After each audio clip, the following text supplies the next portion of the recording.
Salut à tous les amis, c'est Mr. Fox. Certains d'entre vous l'ont peut-être déjà remarqué, mais il y a quelques jours, j'ai passé en non répertorié ma plus récente vidéo qui était consacrée au doublage du dernier Tarantino. En gros, j'exprimais mon regret quant au fait que ce ne soit pas Damien Viteka et Dorothée Puceo qui doublent Leonardo DiCaprio et Margot Robbie, et j'incitais un peu les gens à peut-être essayer de faire bouger les choses en écrivant à Sony. Cette vidéo, je l'ai passée en non répertorié pour deux raisons. D'abord parce que visiblement elle n'a servi à rien, on a pu voir un autre teaser du film qui sort bientôt, et clairement c'est bel et bien Damien Ferrette et Diane Dassini qui doublent les comédiens en question, donc Sony ne nous a pas écoutés. Mais surtout, c'est une vidéo que je regrette énormément, que je n'assume pas. Ça faisait un moment que je voulais la dégager et il y a pas très longtemps, il y a quelques jours, je me suis dit allez c'est bon, on la passe en non répertorié. Vous êtes une communauté qui me soutient énormément et je vous remercierai jamais assez pour ça.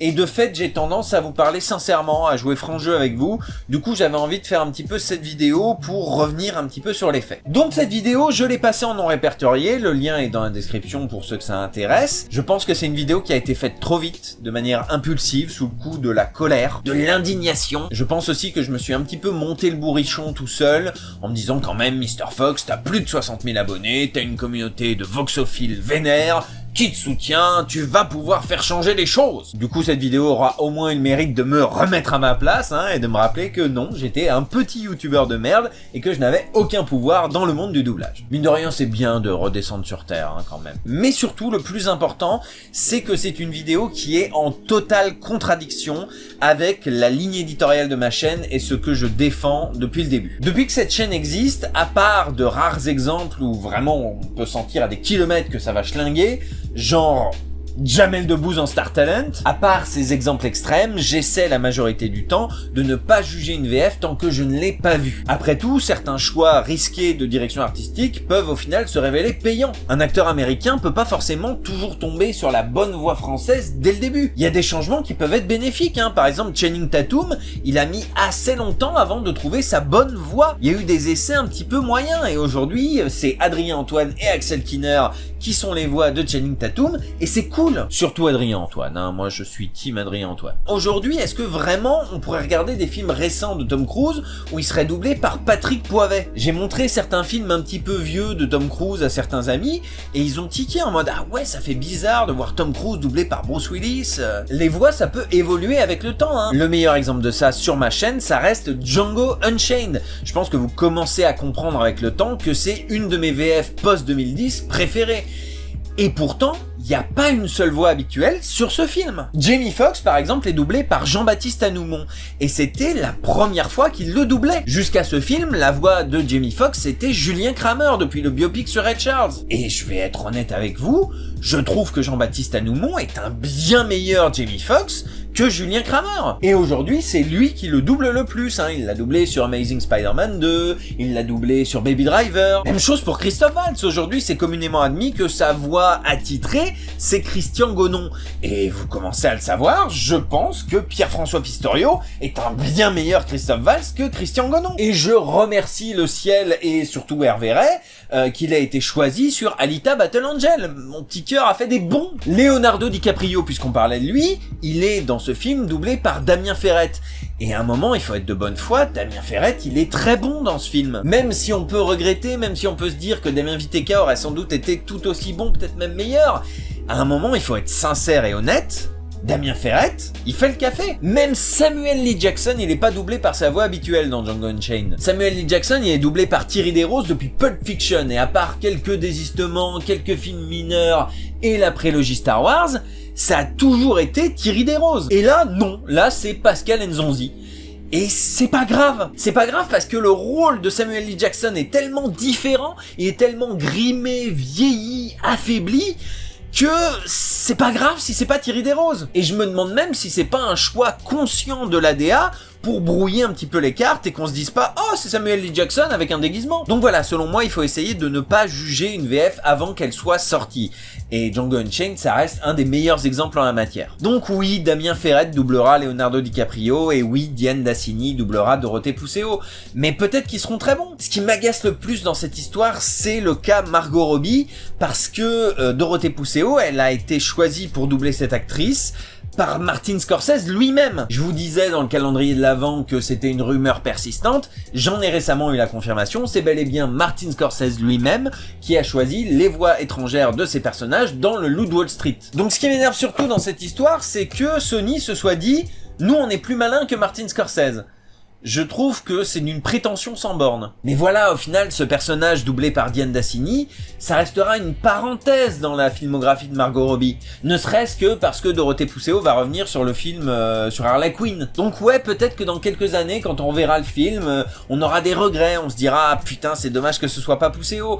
Mais c'est pas si grave. C'est un petit peu comme le 5e élément, si vous voulez. Quand on le regarde aujourd'hui, on se dit « Ah ouais, quand même, c'est dommage que ce soit pas Patrick Poivet sur Bruce Willis ».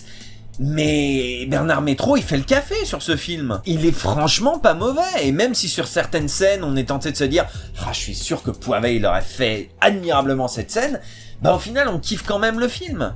En tout cas, on kiffe quand même sa VF. Et puis en plus de tout ça, j'ai pas envie de devenir un défenseur des comédiens opprimés. Par le passé, il y a eu plusieurs groupes Facebook qui se sont revendiqués de cette lutte et de cette cause.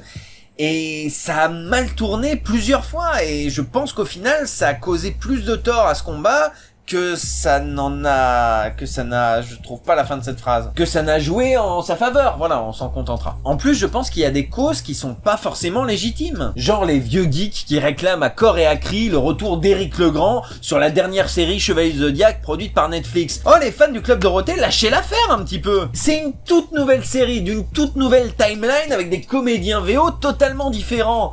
Éric Legrand n'a aucune légitimité à être sur cette série. Éric Legrand n'a plus la voix pour doubler un adolescent de 16 ans. Et d'ailleurs, Éric Legrand comprend parfaitement cette décision. Lâchez l'affaire. C'est comme à une époque, il y avait des gens qui voulaient que ce soit les comédiens du dessin animé Tintin qui doublent le film de Spielberg.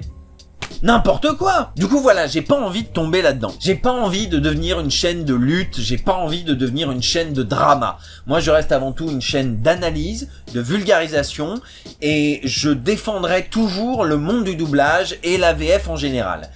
Mais j'ai pas envie de devenir un porte-étendard défenseur des luttes internes dans le monde du doublage. Et puis clairement, je pense que ce moyen d'action n'est pas la bonne solution. La preuve, c'est que ça n'a rien donné.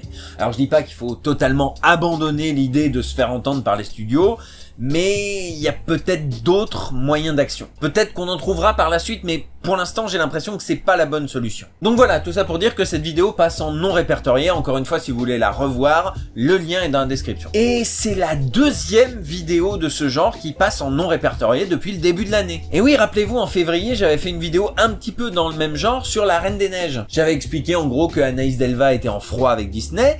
Mais le truc, c'est que Anaïs Delva a publiquement démenti sur Instagram. Par déontologie, je pouvais pas laisser la vidéo en ligne. Donc, je l'ai déréférencée, je l'ai même passé en privé pour couper l'herbe sous le pied de certains articles qui citaient ma vidéo. Bon voilà, aujourd'hui l'actu est un petit peu passée, donc je vais la repasser en non répertorié. Et encore une fois, si vous voulez la revoir, le lien est dans la description. Mais ça reste la deuxième vidéo que je passe en non répertorié. C'est le deuxième aveu d'échec de ce genre de format. C'est pourquoi je prends la décision avec cette vidéo de ne plus parler de sujets d'actu, à moins que la vidéo soit préparée, structurée et qu'elle aborde des sujets un peu plus vastes. Par exemple, là, pour la VF du dernier film Le Roi Lion, là, remake de 94, j'ai voulu faire une vidéo. Et puis je me suis dit, c'est peut-être l'occasion d'aborder d'autres sujets. Donc voilà, au final, cette vidéo, je vais mieux la préparer, je vais la structurer, je vais en profiter pour aborder d'autres points qui me semblent importants.